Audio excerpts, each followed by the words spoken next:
साथ साथ we have been thinking about doing all sorts of programs which is related to wellness. उसी श्रृंखला में आज का अपना जो सेशन है which is all about yoga, और more than yoga it is about correctness of yoga. हम लोग किस तरीके से करेक्ट वे में, सही तरीके से हम लोग योगासन कर सकते हैं, प्राणायाम कर सकते हैं. So this is all about that. So ज्यादा समय को ना लेते हुए मैं राजेश जी से निवेदन करता हूं कि आज की कार्यशाला का आरंभ करें. ये केवल हमें वन साइडेड सुनना नहीं है, क्योंकि वो बहुत सारी ऐसी चीजें हैं जो हमें कराएंगे, और ये करत विद्या है. तो let's understand and let's listen from him. So over to you Rajesh ji. Thank you. आज हमारे साथ रोटरी के बहुत सारे सदस्य जुड़े हुए हैं, तेरापंथ प्रोफेशनल फोरम के बहुत सारे सदस्य जुड़े हुए हैं, फाइनेंशियल फ्रीडम फ्रेटर्निटी के बहुत सारे सदस्य जुड़े हुए हैं, और रोटरी मीन्स बिजनेस के भी बहुत सारे सदस्य जुड़े हुए हैं. आई थिंक धीरे धीरे सब जुड़ेंगे. सो उसी संदर्भ में आपसे अनुरोध करता हूं कि आप धीरे धीरे शुरुआत करें. Over to you. Thank you.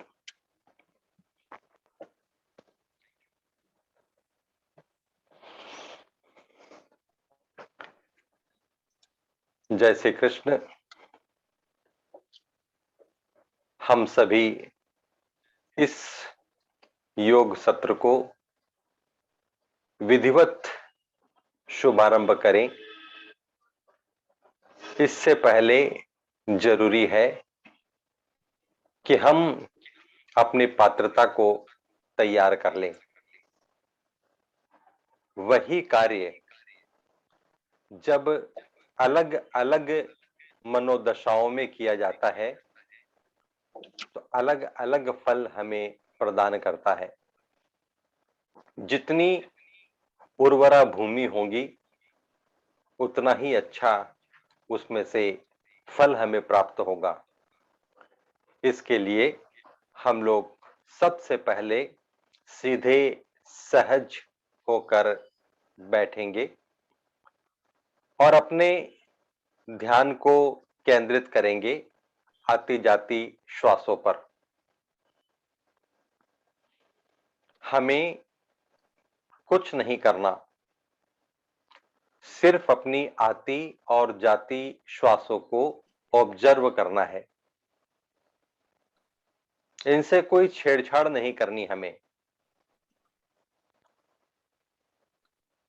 सत्र शुरू होने से पहले आपसे एक निवेदन मेरा कि यदि आप शरीर से, मन से और आत्मा से भी सभी साथ हैं तो इस 1 घंटे के सत्र में जो समय बचा है इसमें क्या परिवर्तन हमारे शरीर में, मन में और आत्मिक स्तर पर आ सकता है, इसके साक्षी बनेंगे हम सभी.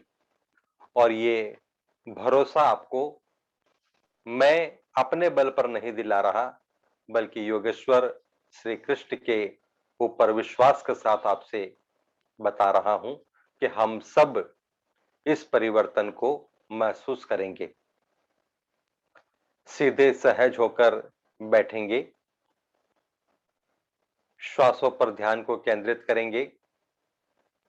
आती जाती श्वासों को ऑब्जर्व करना, जैसे चल रही है चलती रहेगी, कोई छेड़छाड़ इससे नहीं करेंगे.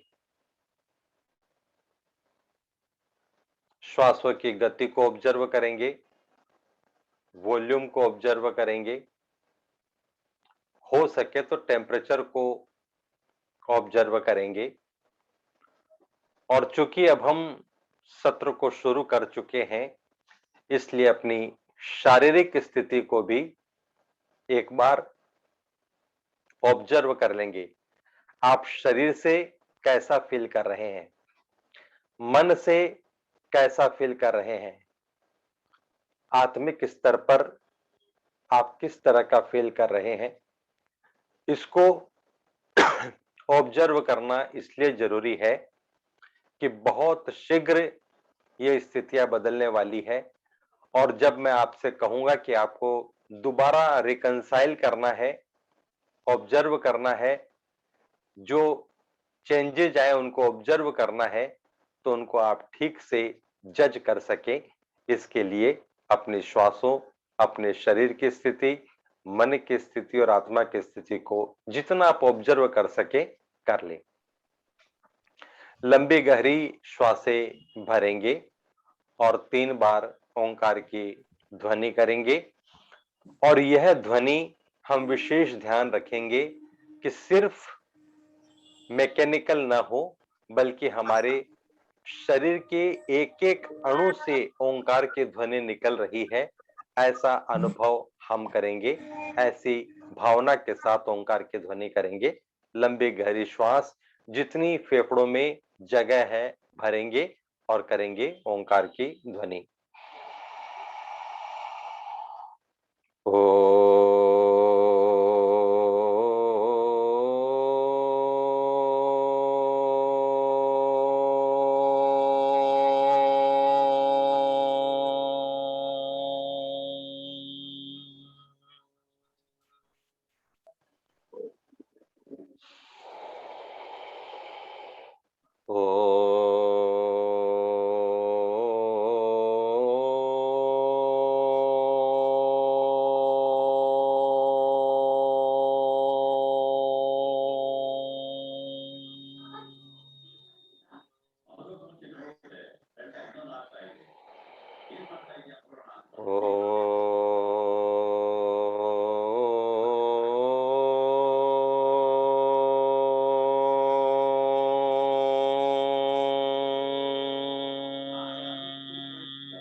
प्रार्थना करेंगे।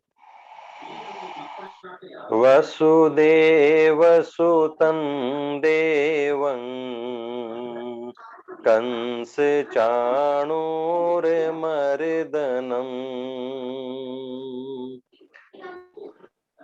यहीं पर रोकेंगे प्रार्थना को।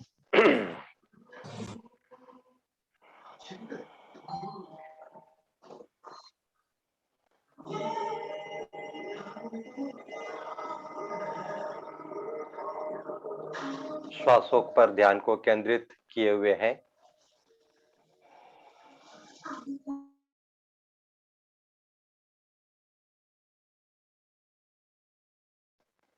बदलने में सबसे बड़ा हाथ होता है हमारी दृष्टि का। हमारी दृष्टि अच्छी हो,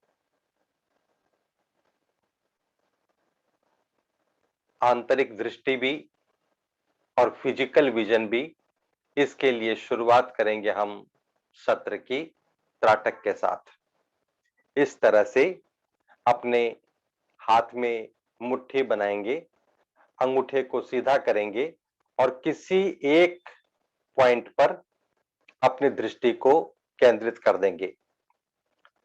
त्राटक के अभ्यास करने से हमारे दृष्टि संबंधित दोष शमित होते हैं, विजन हमारी अच्छी बनती है और कई तरह की हमारी गड़बड़ियां आंखों की दूर होती है। अब हम शुरू करेंगे त्राटक का अभ्यास। त्राटक हम उगते सूरज का कर सकते हैं, चंद्रमा का कर सकते हैं, घर में करना हो हम दीपक से कर सकते हैं। गाय के घी से दीपक को प्रज्वलित करेंगे और स्टैंड की हाइट को इंश्योर करेंगे कि आंखों की हाइट के बराबर इसकी हाइट हो और फिर उसकी लौ पर अपनी दृष्टि को टिका देते हैं। इसको भी इंश्योर करेंगे कि हवा न हो ताकि लौ हिले नहीं। जितनी देर भी कर सकें, शुरुआती दौर में जितनी भी देर हो, इसे जितनी हमारी कैपेसिटी हो उतना हम बढ़ा सकते हैं। आज के लिए इतना ही काफी। अब हम कुछ अभ्यास करेंगे गर्दन के। ऊर्जा का एक बड़ा क्षेत्र और महत्वपूर्ण क्षेत्र हमारे दोनों कंधों के बीच और इसके ऊपर के हिस्से में होता है। इसको एक्टिवेट करने के लिए हम लोग गर्दन के कुछ अभ्यास करेंगे। श्वासों को छोड़ते हुए चिन को लगाएंगे चेस्ट से। जिनको सर्वाइकल स्पॉन्डिलोसिस है या वर्टिगो की समस्या है, वो गर्दन को आगे झुकाने वाला अभ्यास नहीं करेंगे। श्वासों को छोड़ते हुए,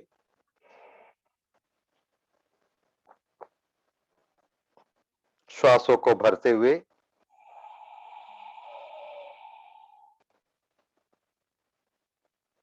छोड़ते हुए,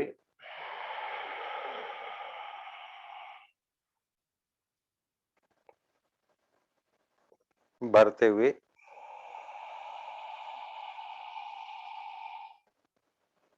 छोड़ते हुए, बीच में आकर रुकेंगे। श्वासों को भरते हुए चेहरे को दाहिनी तरफ ले जाएंगे। छोड़ते हुए बीच में, भरते हुए बाईं तरफ, छोड़ते हुए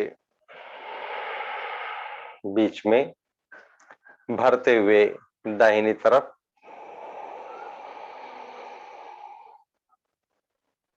छोड़ते हुए बीच में, भरते हुए बाईं तरफ, छोड़ते हुए बीच में। अब श्वासों को छोड़ते हुए गर्दन को दाहिनी तरफ से झुकाते हुए कंधे की तरफ लेकर जाएंगे, दाहिने कान को इस तरह से भरते हुए बीच में, छोड़ते हुए, भरते हुए, फिर छोड़ते हुए राइट, भरते हुए बीच में, छोड़ते हुए लेफ्ट, भरते हुए बीच में। एक बार फिर चिन को लगाएंगे चेस्ट से और इस तरह से पूरी गर्दन का मूवमेंट करवाएंगे। जहां से शुरू किया वहां पहुंचने के बाद वहीं से अपोजिट डायरेक्शन में घूम जाएंगे। फिर वापस दाहिनी तरफ से और वापस बाईं तरफ से। ये अभ्यास हम लोगों ने गर्दन के आसपास के ऊर्जा क्षेत्र को एक्टिवेट करने के लिए किए। अंगूठों और अंगुलियों को रखेंगे कंधों पर और इस तरह से बड़ा शून्य बनाएंगे। बड़ा शून्य बने, इसको इंश्योर करने के लिए जब यहां पर हमारे हाथ हो तो कोहनियां हमारी रिब्स को टच करेगी। जब सामने की तरफ जाए तो हमारी कोहनियां आपस में टच करते हुए निकलेगी। जब ऊपर की तरफ से जाए तो एकदम कान को हमारे बाइसेप्स टच करते हुए निकलेंगे और इस तरह से बड़ा शून्य हम बनाएंगे। और यह अभ्यास हमारे लंग्स के लिए, फेफड़ों के लिए और हमारे हार्ट की हेल्थ के लिए बहुत ही उपयोगी है। अब वापस अपोजिट साइड से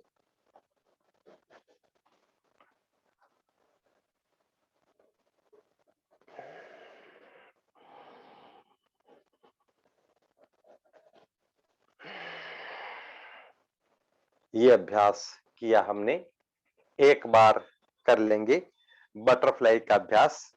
बटरफ्लाई में दोनों पांव के पंजों को इस तरह से मोड़ते हैं, एड़ियों को पेडू से लगाते हैं, दोनों हाथ के पंजों को इस तरह से इंटरलॉक करके पांव के पंजों के नीचे रखकर और अंगूठों से ऊपर इस तरह से लॉक करके ग्रिप को अच्छा बना लेते हैं।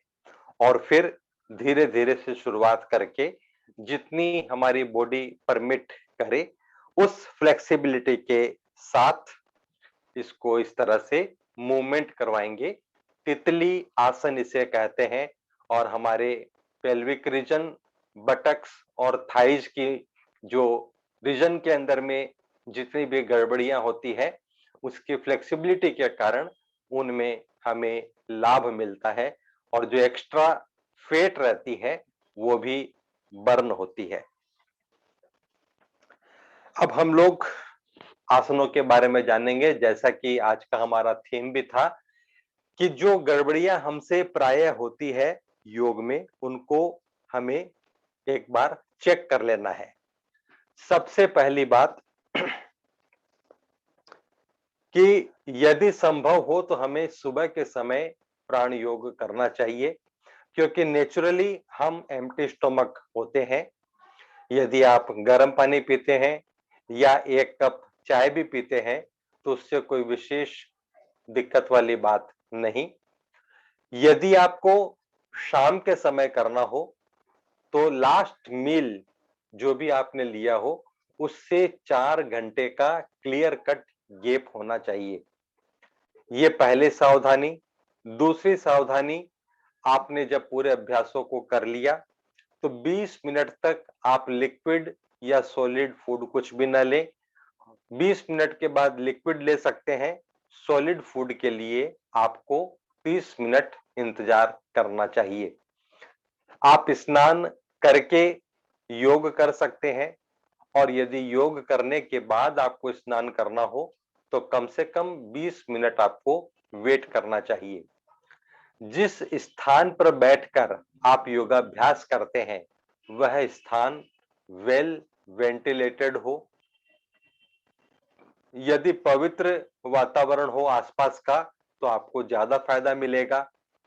आपकी मन स्थिति अच्छी बने, इसके लिए यदि आप अपने पूजा के स्थान के आसपास यदि बैठकर करेंगे तो भी आपको ज्यादा लाभ मिलेगा।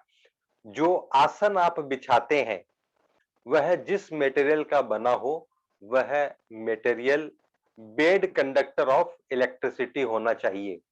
जब तक आप अभ्यास करें आपके शरीर का कोई भी हिस्सा दीवार से या जमीन से टच नहीं होना चाहिए, नहीं तो जो एनर्जी आपने जनरेट की होती है वह फिर से अर्थिंग हो जाती है। ये बातें आपको ध्यान रखनी है। वस्त्र आपके ढीले हो, आरामदायक हो, जिसमें आपका कंफर्ट लेवल बना रहे, ये आपको उचित लाभ प्रदान करता है। और इससे साथ में एक बात और कि आप अकेले बैठकर योग का अभ्यास यथासंभव न करें। परिवार में जो भी सदस्य मौजूद हो उनका साथ ले लें, क्योंकि जब हम अकेले करते हैं तो यह हमारे लिए अभ्यास कठिन हो जाते हैं। यदि हम ग्रुप में बैठेंगे तो सहज हो जाते हैं। अपनी ब्रेन्स में जो एक्टिविटीज चलती है, तरंगे चलती है, वो पॉजिटिव हो, इसको इंश्योर करने के लिए आपका मनपसंद कोई भजन हो उसको आप लगाकर अभ्यास को कर सकते हैं। ये सावधानी आपको छोटी मोटी है जो ध्यान आपको रखनी है। बाकी की सावधानियां जब जिस अभ्यास में जरूरी होगी आपको मैं बताऊंगा। अब कुछ बात हम करेंगे आसन के बारे में कि किन आसनों में बैठकर हम योग का अभ्यास कर सकते हैं। और इससे पहले भी एक बात आपको यह बतानी है कि सबसे पहले हम योग के कॉन्सेप्ट को क्लियर कर लें। योग क्या है? आज पूरे विश्व में योग का डंका बज रहा है। 21 जून को हम योग दिवस मनाते हैं। वो पूरे विश्व में irrespective of caste, creed, religion, demography लोग मनाते हैं। और यही एक ऐसा साधन है जिसके कारण हम वसुदैव कुटुंबकम की परिकल्पना को साकार कर सकते हैं। अलग अलग फेथ, पूजा पद्धति के लोग, अलग अलग विचारधारा के लोग, डेमोग्राफी के लोग एक योग के सूत्र में एक साथ जुड़ जाते हैं। यह बहुत बड़ी बात है। और यह योग का एक छोटा सा उदाहरण मैंने आपको दिया, क्योंकि योग का शाब्दिक अर्थ भी होता है जुड़ना या मिलना। बात सिर्फ यह है कि योग का कॉन्सेप्ट हमें इसलिए करना जरूरी है कि हम योग किसे कहते हैं। अभी पूरी दुनिया में योग को लेकर जो विचारधारा है उसमें ज्यादातर विचारधारा ये है कि कठिन आसन हो या आसान आसन हो, कुछ तरह के फिजिकल एक्सरसाइजेज हो उनको ही हम योग मान बैठते हैं, लेकिन यह योग का एक अंग तो है, लेकिन समग्र योग नहीं है। इन चीजों के द्वारा, हम व्यायाम के द्वारा, आसन के द्वारा और ध्यान के द्वारा और दूसरे दूसरे अभ्यासों के द्वारा हम अपने को एक योग की स्थिति में ले जाते हैं, ऐसी स्थिति में ले जाते हैं जहां जाकर हम अपने मन पर नियंत्रण बना पाते हैं। जैसा कि महर्षि पतंजलि कहते हैं, योगश चित्त वृत्ति निरोधः। मन की वृत्तियों का जो स्थिरीकरण है वही योग है, जहां जाकर मन की वृत्तियां शांत हो जाती है। तो हम आज उस स्वरूप को भी जानने की कोशिश करेंगे। हम प्राण योग का ही ज्यादा अभ्यास आज करेंगे। ऐसे जब बैठते हैं, इसको कहते हैं सुखासन। पालथी मारकर हम बैठते हैं। चूंकि हम में से ज्यादातर लोग इस अभ्यास में बैठ सकते हैं, इसलिए इसका नाम भी सुखासन है। दाहिने पांव के पंजे को उठाकर बाईं जांग पर रखा, यह हुआ सिद्धासन।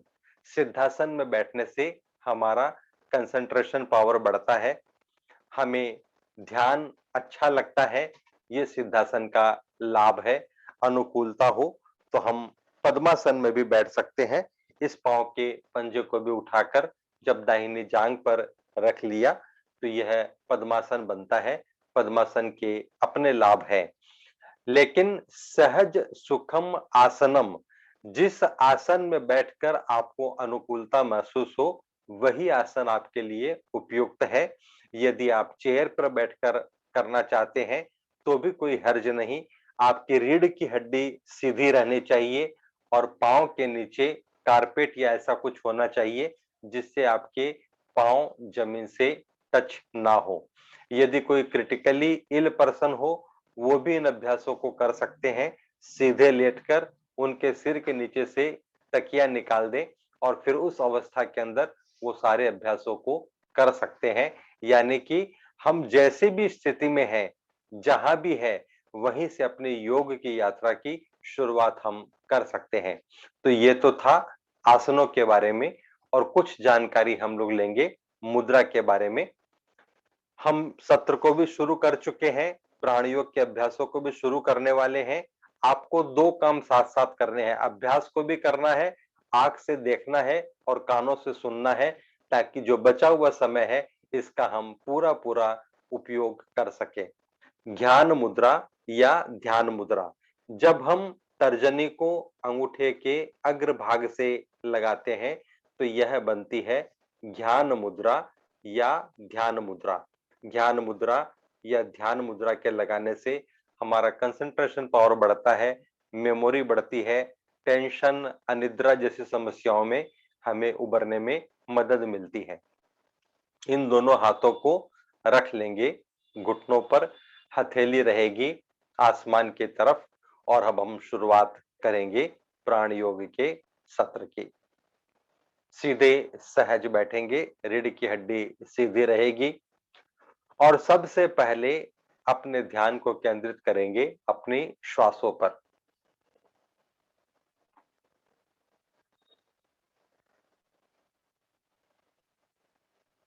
आते जाते श्वासों को सूक्ष्मता से, ध्यान से, पूरी जागरूकता से ऑब्जर्व करेंगे। यह महसूस करेंगे कि ये मात्र कुछ गैसों का मिश्रण नहीं जो नासिका से मैं अंदर ग्रहण कर रहा हूं, बल्कि यह वह वाइटल फोर्स है जिसे हम प्राण तत्व के नाम से जानते हैं। प्राण वह तत्व है जिसकी सत्ता इस पूरे ब्रह्मांड में है। यदि हम विज्ञान की बात करें तो विज्ञान के द्वारा भी हम देख पाते हैं कि जड़ चेतन सब में प्राण तत्व मौजूद है।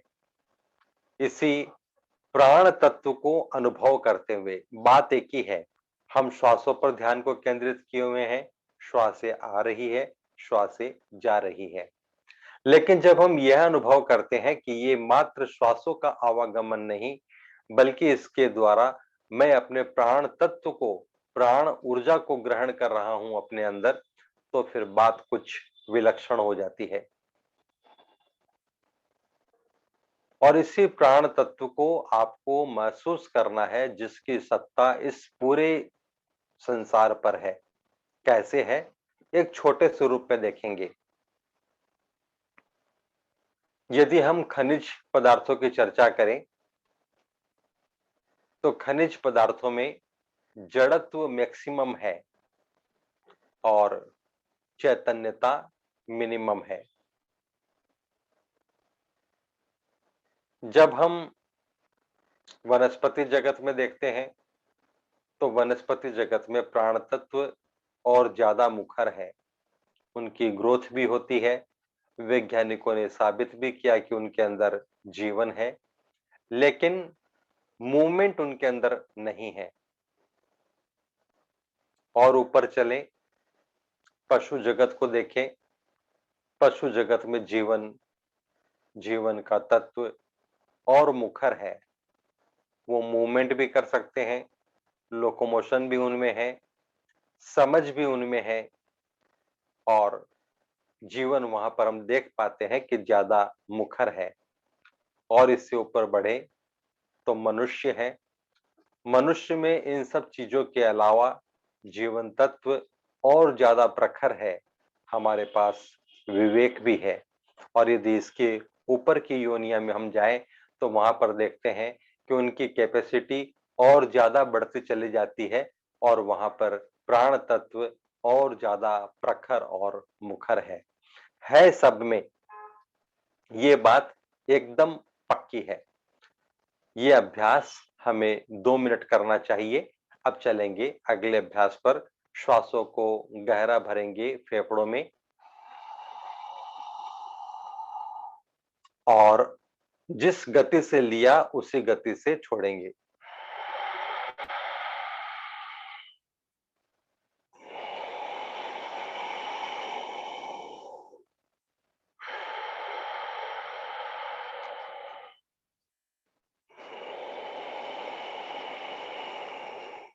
श्वासों को भरते समय अनुभव करेंगे कि मेरे आसपास की जितनी भी ईश्वरीय ऊर्जा है, सकारात्मक ऊर्जा है, उसे मैं अपने अंदर ग्रहण कर रहा हूं। और जब श्वासों को छोड़ते हैं, तो अनुभव करेंगे कि अपने शरीर में मैं एक विश्रांति का अनुभव कर रहा हूं, रिलैक्सेशन फील कर रहा हूं।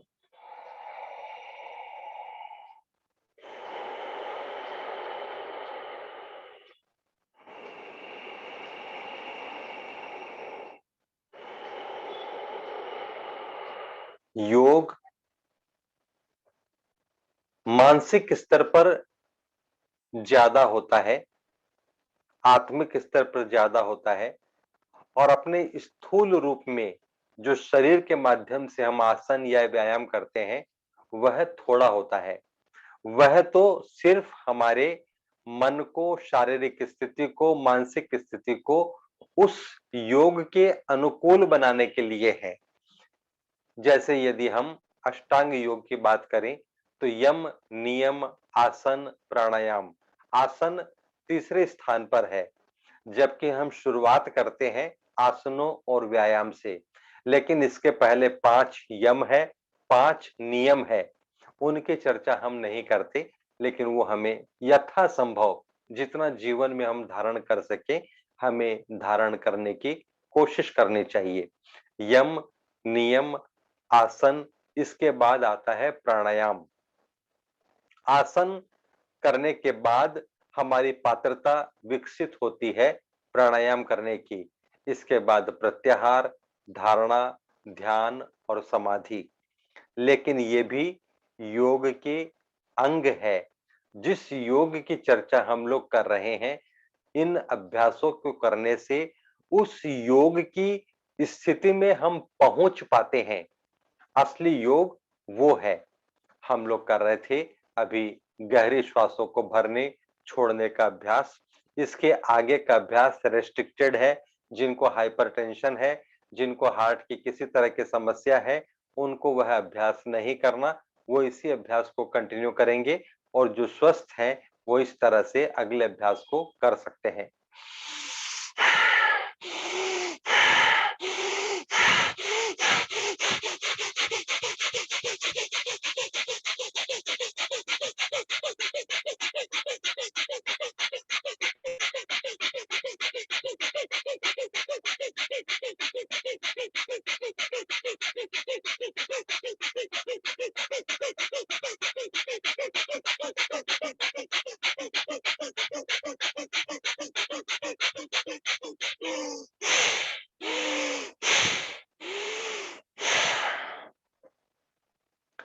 अगले अभ्यास के लिए हम सभी एलिजिबल है, कोई रेस्ट्रिक्शन नहीं है।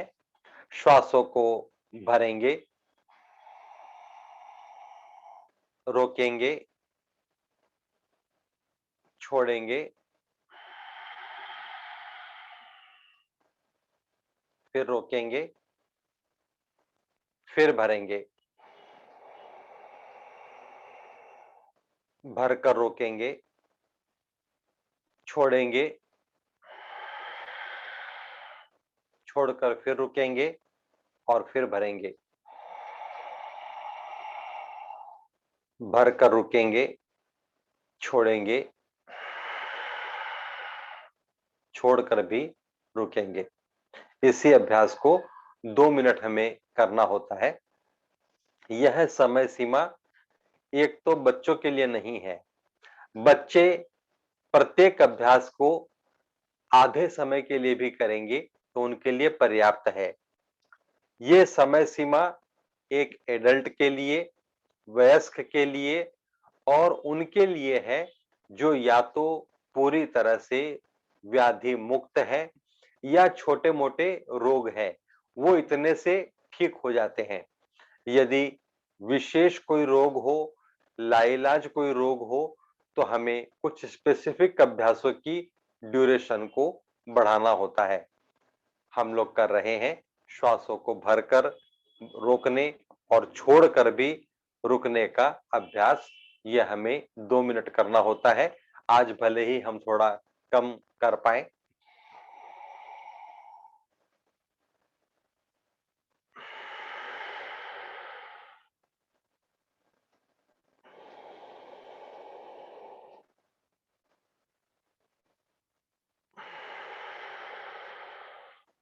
अब चलते हैं अगले अभ्यास पर। इस अभ्यास में श्वासों को भरते समय हमें सो का स्मरण करना है। यह स्मरण मानसिक होगा, न तो हमारे होठ हिलेंगे न हम कोई साउंड करेंगे। मानसिक स्मरण होगा श्वासों को भरते समय सो और छोड़ते समय हम।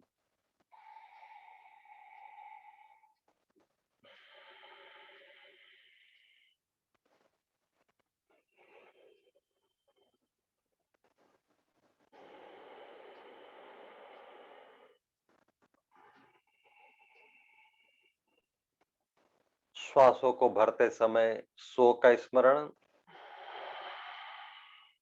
छोड़ते समय हम का स्मरण।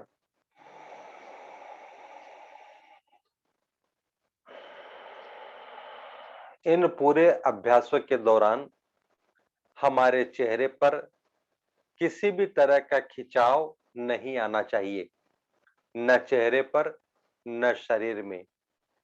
पूरे आनंद के साथ, और आनंद अंदर का तो हो ही, चेहरे पर भी परिलक्षित हो, कोशिश करेंगे।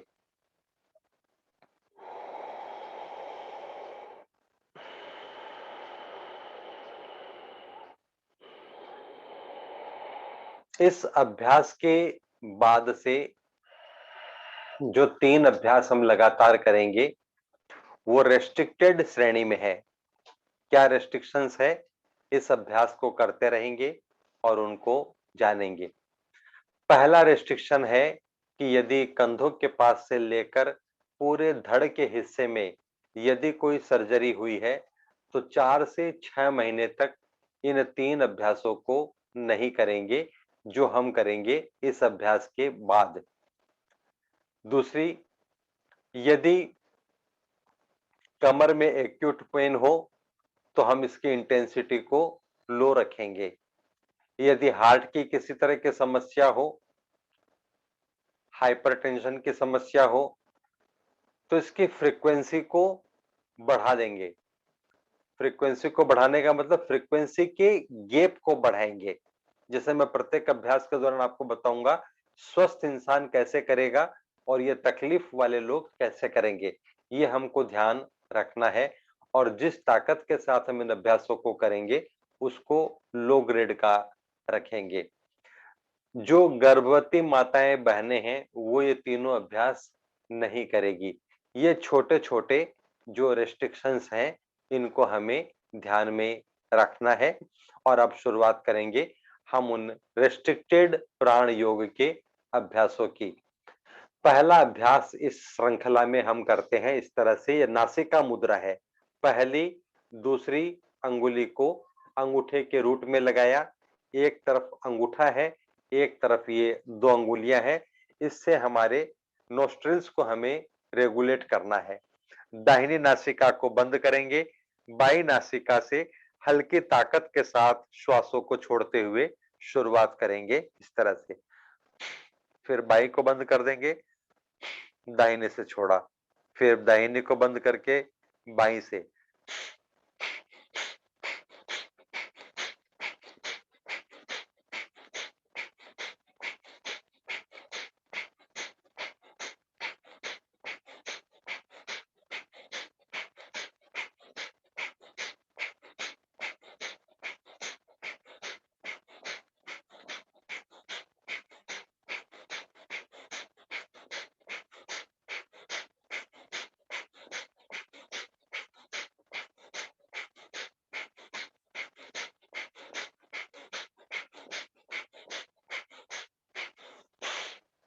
बाई नासिका से श्वासों को छोड़ते हुए इसको विश्राम देंगे। आपको क्या ध्यान रखना है, शुरुआत करनी है बाई नासिका से श्वासों को हल्की ताकत के साथ छोड़ते हुए, और विश्राम आपको कैसे देना है, बाई नासिका से ही श्वासों को ताकत के साथ छोड़ते हुए। बस ये ध्यान आपको रखना है। अब जिनको हार्ट की समस्या है, जिनको हाई ब्लड प्रेशर की समस्या है, वो इस अभ्यास को कर सकते हैं, लेकिन इसके इंटेंसिटी और स्पीड को लो रखेंगे, आराम आराम से।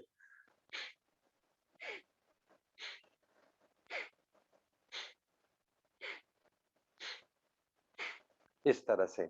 लेकिन यदि सर्जरी हुई है धड़ के हिस्से में तो 4 से 6 महीने तक इसका अभ्यास नहीं करेंगे।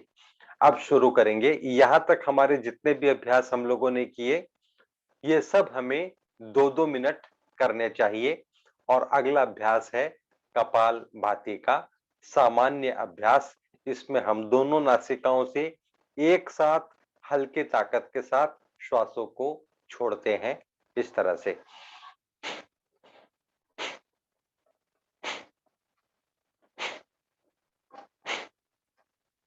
रेस्ट्रिक्शंस आपको पता है, अब इसकी विधि पर हम चर्चा करेंगे।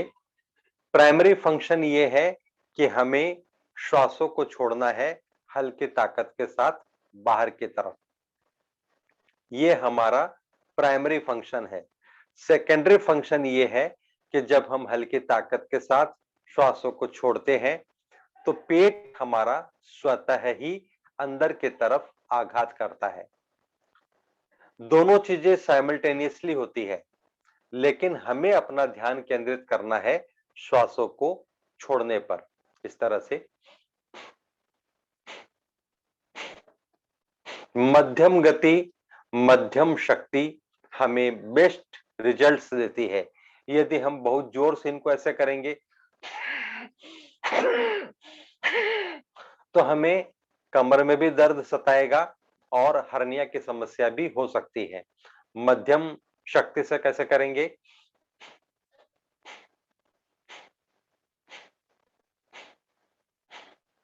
यह मोर और लेस सेफ इंटेंसिटी है, लेकिन फिर भी यदि कोई तकलीफ हो तो आप इस इंटेंसिटी को जिस ताकत से हम स्ट्राइक करते हैं उसको और कम कर देंगे। दूसरा ध्यान रखना है स्पीड के बारे में। नॉर्मल स्पीड इसकी है 1 मिनट में 60 बार। जिनको किसी तरह की तकलीफ नहीं, हाइपरटेंशन नहीं है, हार्ट की प्रॉब्लम नहीं है, वो इस गति से कर सकते हैं। जिनको हाइपरटेंशन है, जिनको हार्ट की किसी तरह की तकलीफ है, वो 1 मिनट में 30 से 35 बार ही इसका अभ्यास करेंगे। जब इस गति से और मीडियम इंटेंसिटी से वो करेंगे, तब उनका ब्लड प्रेशर की जो टेंडेंसी हायर साइड में है, वो भी ठीक होगी और हार्ट की गड़बड़ियां भी ठीक होगी। बाकी के रेस्ट्रिक्शंस आपको पता है। ये है इसका मैकेनिकल पार्ट। मानसिक आपका पार्ट क्या होगा इसमें? जब आप श्वासों को छोड़ते हैं, उस समय ऐसा मन में सोचेंगे कि मेरे शरीर में जो भी विकार है, जो भी विजातीय तत्व है, जो टॉक्सिन्स है, जो निगेटिविटी है, वो सब मेरे शरीर से मैं निकाल रहा हूं बाहर, हर बाहर जाती हुई श्वास के साथ। जब हम इस संकल्प शक्ति से, संकल्प के साथ इस अभ्यास को करते हैं, तो हमारे शरीर से रोग क्षरित होते हैं, टॉक्सिन्स हमारे बाहर निकलते हैं, निगेटिविटी हमारी खत्म होती है और जो गड़बड़ियां हमारे शरीर में होती है, वो पूरी तरह से खत्म होती है। दूसरी जो सावधानी हमें रखनी है, मेरे 13-14 साल के करियर में मैं काफी लोगों से मिलता हूं, वो कहते हैं कि हम योग करते हैं, हमारे घर में योग के ट्रेनर आते हैं। लेकिन जो तकलीफ वाली बात है वो ये है कि जब उनसे पूछता हूं कि आपको कोई तकलीफ तो नहीं, तो वो कहते हैं डायबिटीज है, हाइपरटेंशन है, फलाना फलाना रोग है। आपके ट्रेनर कब से आ रहे हैं? कई समय से आ रहे हैं, हम भी योग कर रहे हैं, तो फिर आखिर गड़बड़ी कहाँ है? यदि हम योग भी कर रहे हैं, कई सालों से या महीनों से भी कर रहे हैं और यदि हमें लाभ नहीं मिल रहा है, इसका मतलब है कि there is something wrong somewhere. ये पक्की बात है, क्योंकि आपकी दवा कभी फेल नहीं हो सकती। दवा अपना वही काम करेगी जो उसे करना चाहिए। हम लोग कपालभाति का अभ्यास कर रहे हैं, जैसे कर रहे थे वैसे ही करते रहेंगे।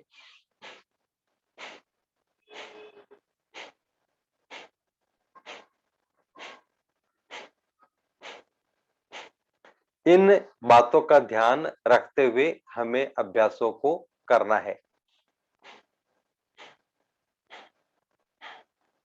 संकल्प शक्ति को हमें ठीक रखना है। जो लाभ हमें मिलते हैं प्राण योग के करने से, 3 बातों पर निर्भर करते हैं। पहली बात, विधि सही होनी चाहिए। दूसरी बात, अवधि सही होनी चाहिए। विधि, जो प्रत्येक अभ्यास की विधि है, हमको उसको राइट पद्धति को मैच करना है। जाहिर सी बात है, यदि हमारी पद्धति सही नहीं होगी तो लाभ तो हमें शायद मिले या न मिले, नुकसान जरूर हो सकता है। दूसरी अवधि है। ईच अभ्यास के लिए निर्धारित अवधि है। जिस अवधि तक हम अभ्यास को करेंगे तो हमें डिजायर्ड बेनिफिट्स मिलेंगे। ये हमें ध्यान रखना है। इसको हम इंश्योर करेंगे तो हमें पूरा लाभ मिलेगा। और तीसरी बात जो है वो ये है कि हमारे जो संकल्प होते हैं अभ्यासों को करते समय, वो संकल्प हमारे कैसे हैं? हम ब्रेन में पॉजिटिविटी लेकर, पॉजिटिव एटीट्यूड लेकर जब हम अभ्यासों को करते हैं, शांत चित्त से अभ्यासों को करते हैं, तो हमें फिर बेहतरीन रिजल्ट्स मिलते हैं। और इनका यदि आप प्रोपोर्शन जानेंगे तो शायद आपको आश्चर्य भी हो कि यदि आपकी विधि भी सही है, अवधि भी सही है, तो भी ये आपको इंश्योर करती है 20 से 25%। बाकी का लाभ आपका डिपेंड करता है आपकी मानसिक स्थिति पर, जब आप अभ्यास कर रहे होते हैं, आपकी उन वेव्स के ऊपर जो आपके ब्रेन में चल रही होती है। और इसीलिए कहा जाता है कि जब आप अभ्यासों को करें तो पॉजिटिव एनर्जी वाले स्थान पर बैठकर करें, अच्छे कोई भजन वगैरह लगाकर करें, ग्रुप में बैठकर करें, किसी के सानिध्य में करें तो आपको लाभ ज्यादा मिलेगा। और ये कपालभाति हमें 20 मिनट करना जरूरी होता है। हम कपालभाति के बाद वाले अभ्यास पर चलेंगे, जिसे त्रय बंध के साथ करते हैं। जिनको रेस्ट्रिक्शंस की श्रेणी बताई हुई है उनको इस अभ्यास को करना नहीं, शेष लोग कर सकते हैं। 3 बंध इसमें लगते हैं। जब हम चिन्ह को लगाते हैं चेस्ट से तो यह जालंधर बंध होता है। पेट में हमारे 2 भाग हैं, एक नाभि के ऊपर, एक नाभि के नीचे। जब हम नाभि के ऊपर के भाग को अंदर खींचते हैं तो उड्डयन बंध लगता है। जब नाभि के नीचे के भाग को खींचते हैं अंदर की तरफ तो यह हमारा मूल बंध होता है। इन बंधों को ध्यान में रखते हुए ही हमें इस अभ्यास को करना होता है। तो हम लोग शुरू करेंगे। लंबी गहरी श्वासों को भरेंगे, पूरा खाली करेंगे श्वासों को। अब श्वासों को बाहर ही रोक देंगे। अपर एब्डोमेन, लोअर एब्डोमेन दोनों को अंदर की तरफ खींचेंगे और चिन को लगाएंगे चेस्ट से इस तरह से।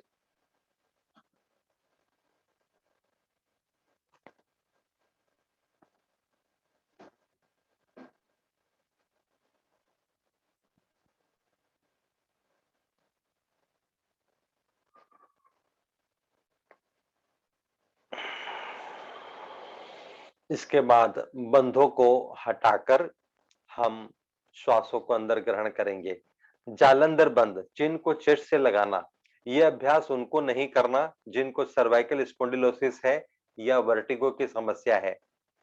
मूल बंध, जो पेट को हम अंदर की तरफ खींचते हैं, ये उनको नहीं लगाना या पूरे पेट को अंदर उनको नहीं खींचना जिनको कमर में एक्यूट पेन है। बाकी के रेस्ट्रिक्शंस तो पता ही है, हार्ट और हाइपरटेंशन वाले लोगों को, सर्जरी वाले लोगों को इसका अभ्यास नहीं करना।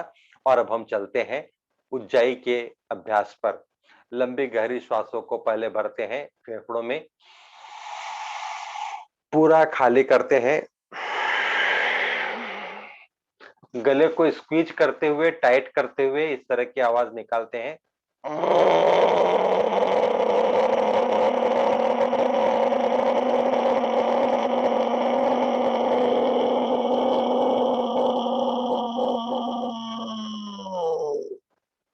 पूरा भरने के बाद रोकने की कोशिश करेंगे। गर्दन की समस्या नहीं है तो चिन को चेस्ट से लगा लेंगे। यथासंभव जितना सहज रूप से रोक सके रोकेंगे। जालंधर बंद हटाएंगे। राइट नोस्ट्रिल को बंद करके लेफ्ट नोस्ट्रिल से छोड़ देंगे। आज हम लोगों ने एक बार ही इसका अभ्यास किया, लेकिन यह इतना उपकारी अभ्यास है।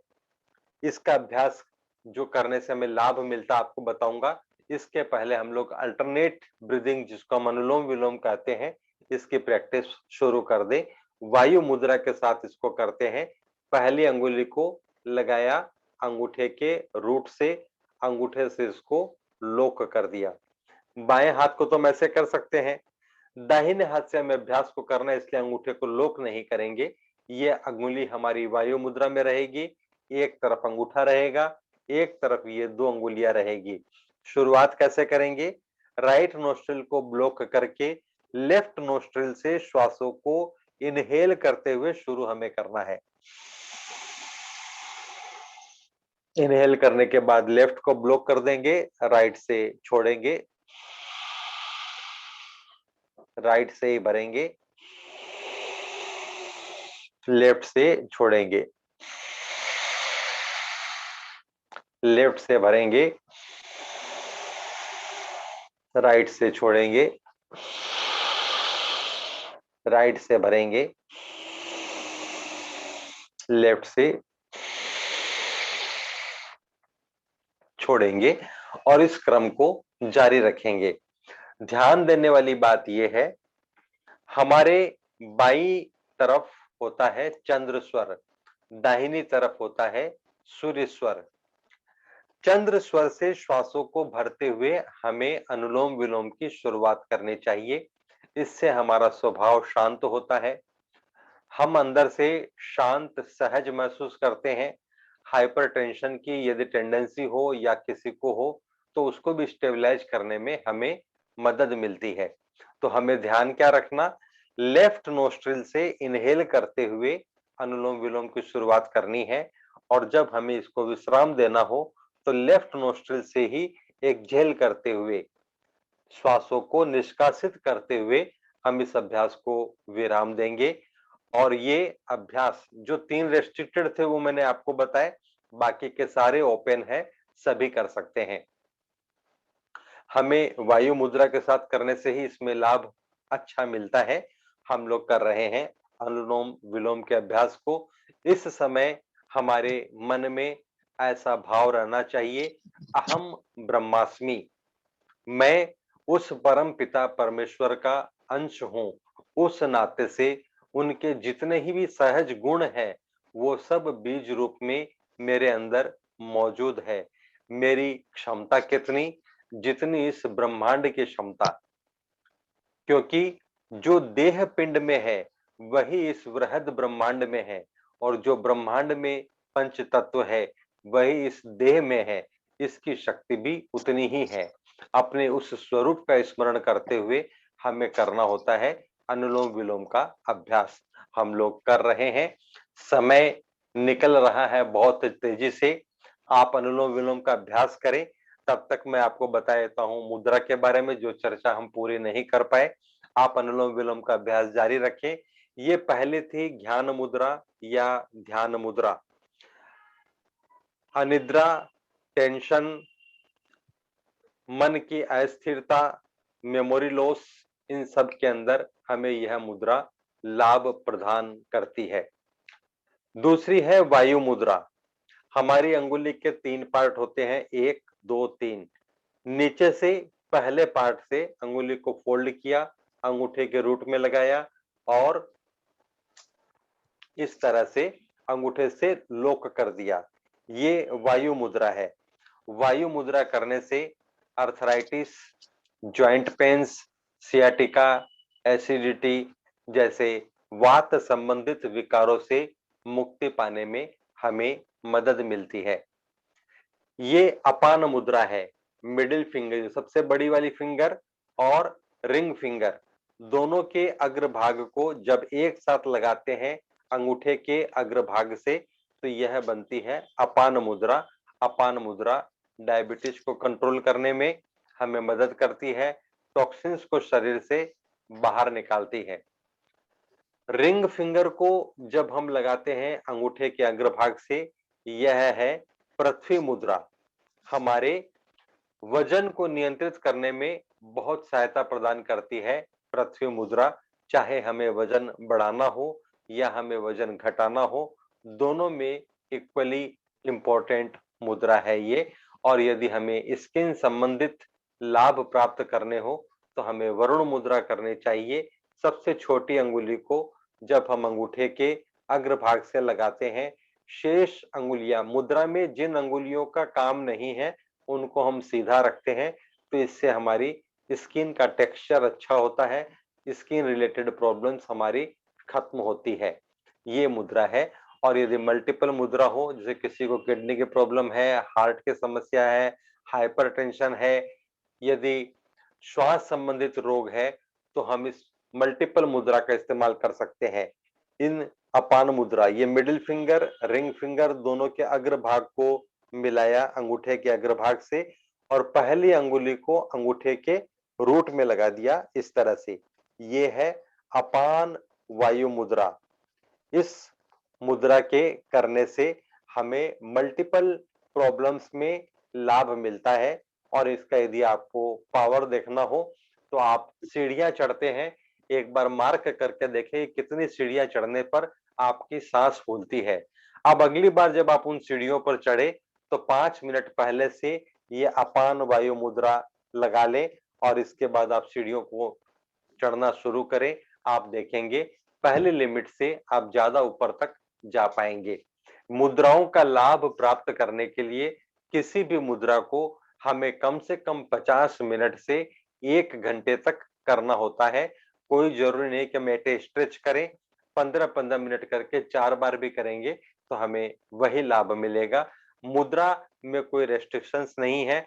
हम कभी भी इसका अभ्यास कर सकते हैं, या हो सके तो भोजन के 1 घंटा बाद तक न करें, इसके बाद आप कभी भी इनका अभ्यास कर सकते हैं। तो हमने मुद्रा का जो चैप्टर था इसको भी, हालांकि मुद्राएं और भी बहुत है, लेकिन इस 1 घंटे में ही हमें सारी जानकारियां समेटनी है, जो मुश्किल तो क्या असंभव है। प्राण योग के करने से हमें मैक्सिमम लाभ होता है। यदि इसका हमें प्रोपोर्शन देखना हो तो आसनों के करने से हमें जो लाभ शरीर में मिलता है वो 15 से 20% होता है, और 80% लाभ हमें मिलता है प्राण योग के करने से, क्योंकि प्राण तत्व ही तो हमारा संरक्षक तत्व है। मेन कॉन्स्टिट्यूएंट ही हमारे जीवन का प्राण है। जब हम प्राण योग करते हैं तो एक नटशल में मुझे आपको बताना पड़ेगा, हमारे सिस्टम में, शरीर में जो 10 सिस्टम्स होते हैं, जैसे circulatory system, nervous system, muscular skeleton system, इस तरह से 10 सिस्टम होते हैं। ये जितने पद्धतियों को हमने अपनाया, जो अभ्यासों को किया, ये सारे मिलकर समग्र रूप से इन 10 सिस्टमों को सिंक्रोनाइज करके और ऑप्टिमम लेवल पर काम करवाना शुरू कर देते हैं। और इसलिए जैसा कि हमारा आज इसका सब्जेक्ट भी था कि करेक्शन ऑफ टेक्निक्स, जो हम कॉमन मिस्टेक्स करते हैं, भूल होती है हमसे, उन भूलों को निवारण करने के लिए ही हम लोगों ने यह प्रयास किया। तो हम लोग कर रहे हैं अनुलोम विलोम के अभ्यास को। 1 मिनट के अंदर हम अंतिम 3-4 अभ्यासों को करना शुरू करेंगे।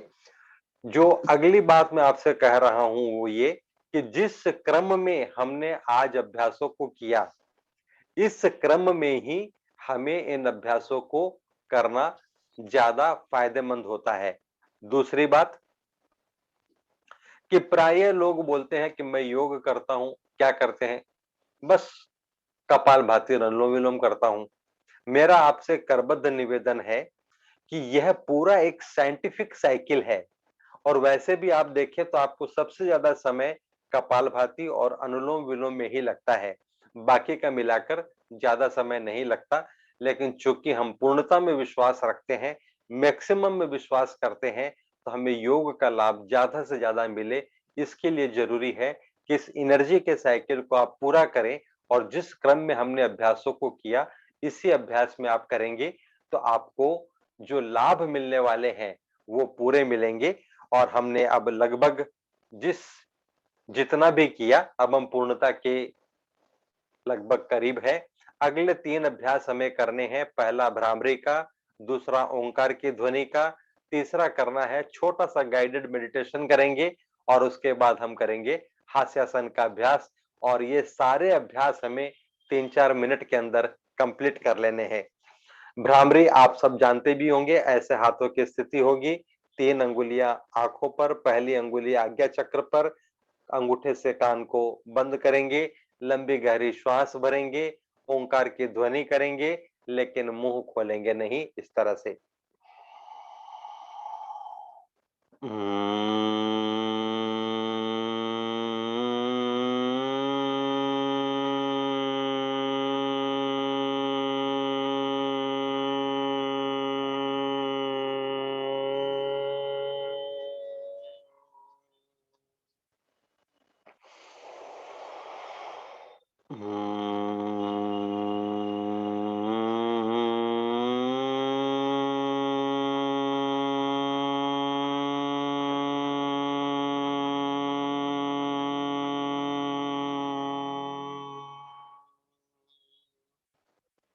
ओंकार की ध्वनि करनी है।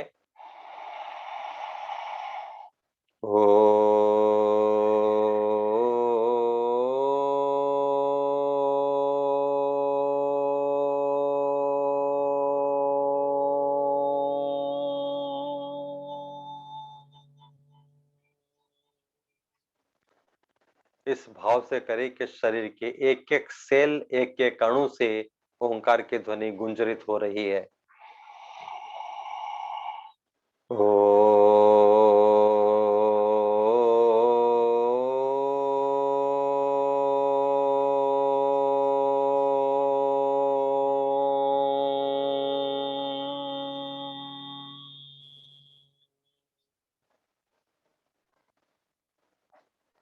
गाइडेड मेडिटेशन का लाभ लेंगे, सीधे बैठेंगे, सहज बैठेंगे, ध्यान को केंद्रित करेंगे आती जाती श्वासों पर।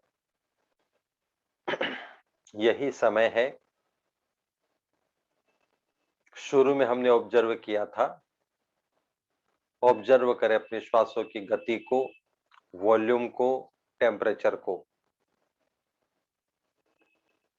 ऑब्जर्व करें अपने पूरे शरीर की स्थिति को, जिस स्थिति में आप बैठे थे और अभी आपके शरीर में क्या महसूस हो रहा है। रिलैक्सेशन है, तनाव है, एलिवेटेड एनर्जी है, या इसका निचला स्तर है।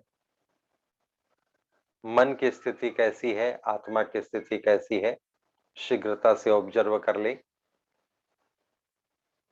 और अब अपने ध्यान को केंद्रित करेंगे अपने आज्ञा चक्र पर, जो दोनों आईब्रोज के बीच में होता है, जहां हम बिंदी या तिलक लगाते हैं।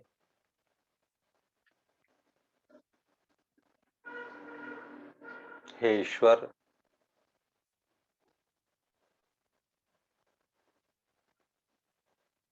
हम बेहतर के लिए, अपने उन्नयन के लिए, चाहे वह शारीरिक स्वास्थ्य का उन्नयन हो, मानसिक स्वास्थ्य का उन्नयन हो, आत्मा का उन्नयन हो, इसके उन्नयन, उत्थान और प्रगति के लिए लगातार सतत प्रयत्न करते रह सकें, ऐसी कृपा हम पर करना भगवान, ऐसी कृपा हम पर करना। आंखों को बंद ही रखेंगे। आंखों को बंद रखते हुए ही दोनों हाथों को सिर से ऊपर उठाएंगे, हथेलियों को घर्षण करवाएंगे और गर्म हथेलियों को अपनी बंद आंखों, चेहरे और पूरे शरीर पर लगा लेंगे। और अब हम लोग करेंगे हास्यासन।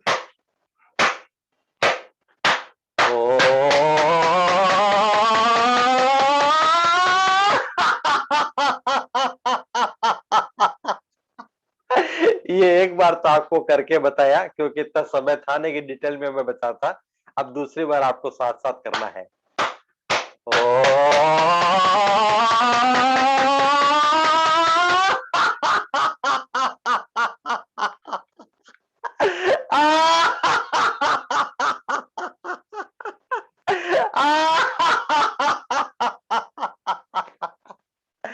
आप सभी प्रसन्न रहे, स्वस्थ रहे, दीर्घायु हो, इसी कामना के साथ इस सत्र की पूर्णता पर हम हैं और मैं माइक हैंड ओवर करूंगा आदरणीय कनक जी को।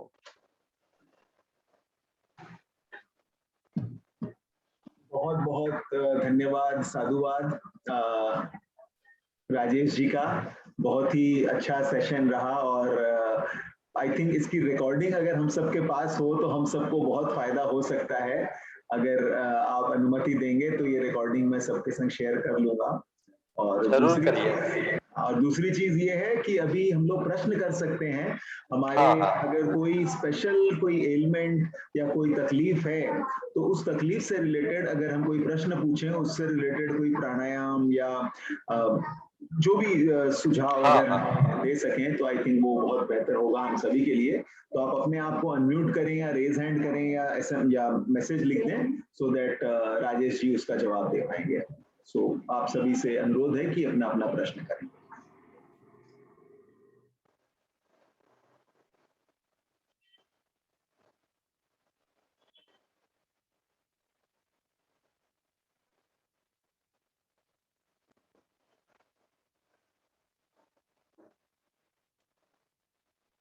क्या बात है, कोई प्रश्न नहीं है। चलिए बढ़िया है, अच्छी बात है। तो स्पेशली मुझे तो खास करके ये जो आपने जो अंत में बताए डायबिटीज और ये स्किन और ये सारे प्रोसीजर्स बहुत ही सरल और इजी रखे और सीढ़ियां आप जब चढ़ते हैं तो इस प्रकार करके अगर चढ़ सकते हैं तो मैं तो आज ही प्रयास करने वाला हूँ। और बाकी सभी से ठीक है, बढ़िया। एनीवन कोई भी प्रश्न है तो कृपया वर्षा जी, सत्यप्रकाश महावर जी, एनीवन? मुद्रा नमस्ते। मुद्रा पूरा क्लियर दिखा नहीं, सारे जो मुद्रा बताए वो क्लियर दिखाई नहीं पड़ा था। अच्छा, अभी बता देता हूँ। ये थी ज्ञान मुद्रा, ये थी वायु मुद्रा, ये अपान मुद्रा। स्क्रीन बड़ा कर सकते हैं उनका? मैं और पास में करता हूँ। सुनिए, स्क्रीन आपको बड़ा करना होगा। आप स्पीकर्स व्यू में देखिए। आप जब स्पीकर्स व्यू में देखेंगी तब आपको वही दिखेंगे और कोई नहीं दिखेगा। अच्छा, ये पहली थी ज्ञान मुद्रा या ध्यान मुद्रा। कैसे बड़ा किया जाता है बेटा? ये पहले तर्जनी को अंगूठे के अग्रभाग से मिलाया, शेष 3 अंगुलियां एकदम सीधी। ये वो करेंगे जिनको टेंशन, कंसंट्रेशन, अनिद्रा के प्रॉब्लम हो, उनको लाभ मिलेगा। तर्जनी को ये पहले फोल्ड से मोड़ के अंगूठे से लॉक करते हैं। ये है वायु मुद्रा, वात संबंधित विकारों के लिए। ये है अपान मुद्रा, डायबिटीज के लिए, टॉक्सिन्स को शरीर से बाहर निकालने के लिए। ये है पृथ्वी मुद्रा, वजन घटाना हो, बढ़ाना हो, उसमें यह लाभदायक है। ये थी वरुण मुद्रा, जल तत्व को नियमित करने के लिए है।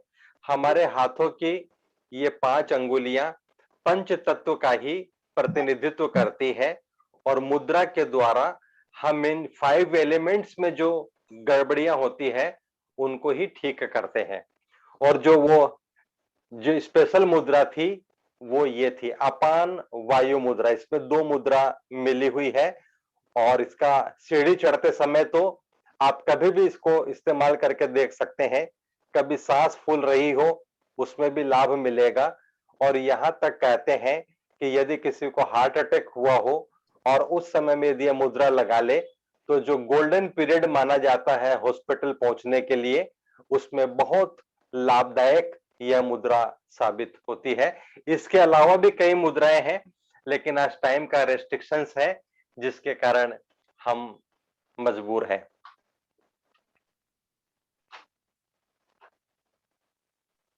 मेरा फोटो खींच।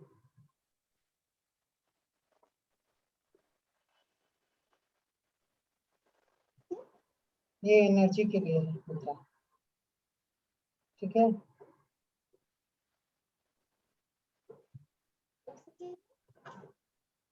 ये मुड़ा हुआ है। कनक जी अनम्यूट करिए, कनक जी अनम्यूट करिए। हाँ, मैं ये कह रहा था कि शनिवार रविवार राजेश जी सेशंस भी कराते हैं। अगर किसी को उनसे जुड़ना हो तो काफी लोग जुड़े हुए हैं और ये इसका कोई क्या कहते हैं ना, कुछ फीस वगैरह भी नहीं है, शौक से कराते हैं। तो आपको अगर ज्वाइन करना हो तो इनके सेशंस होते हैं, आप ज्वाइन कर सकते हैं। मैं इनका नंबर अभी चैट बॉक्स में लिख दूंगा, आप इन्हें व्हाट्सएप कर देंगे तो ये शायद आपको लिंक में ज्वाइन कर। हाँ, अभी हमारे साथ अंत में रोटरी से और टीपीएफ से भी काफी लोग जुड़े हुए हैं। हमारे तेरापंथ प्रोफेशनल फोरम के करंट प्रेसिडेंट अशोक गुलगुलिया जी जुड़े हुए हैं। मैं उनसे अनुरोध करूंगा कि वो 2 शब्द कहें और वोट ऑफ थैंक्स पेश करें राजेश जी को। राजेश जी, आपने बहुत अच्छा सेशन कराया और मेरे को लगता है इसमें सभी अपना लाभ लेंगे। और जो करने की प्रक्रिया आपने जो बताई वो बहुत अच्छी चीज थी। तो जिस एनर्जी सिस्टम को क्रिएट करना है उसके लिए क्या कराते तो बहुत है, लेकिन ये पूरा जो सिस्टम आपने बताया ये बहुत अच्छी बात बताई कि जो स्टार्टिंग में जो अपने को करना है और बाद में जो बेसी भाग मतलब जो अनुलोम विलोम में और में देना है, तो ये बहुत अच्छा करेगा। मतलब जो आदमी इसको देख के करेंगे, मतलब समझ के करेंगे, तो इसके मेरे को लगता है सभी लाभान्वित होंगे। इसके लिए राजेश जी का बहुत बहुत साधुवाद, बहुत बहुत अनुमोदना। और कनेक्ट जी जैन का बहुत बहुत आभार, इन्होंने इतना अच्छा प्रोग्राम कराया हम लोग के साथ में। तो ये सभी के लिए जो सब जो उपस्थित हुए हैं उनका भी सभी का बहुत बहुत आभार, धन्यवाद। तो मित्रों, मैंने ये चैट बॉक्स में राजेश जी का नंबर लिख दिया है। आप जिन्हें भी इनके संग संपर्क करना हो कृपया करें। और इन्हीं शब्दों के साथ बहुत बहुत धन्यवाद। Thank you so much for all of your presence. धन्यवाद।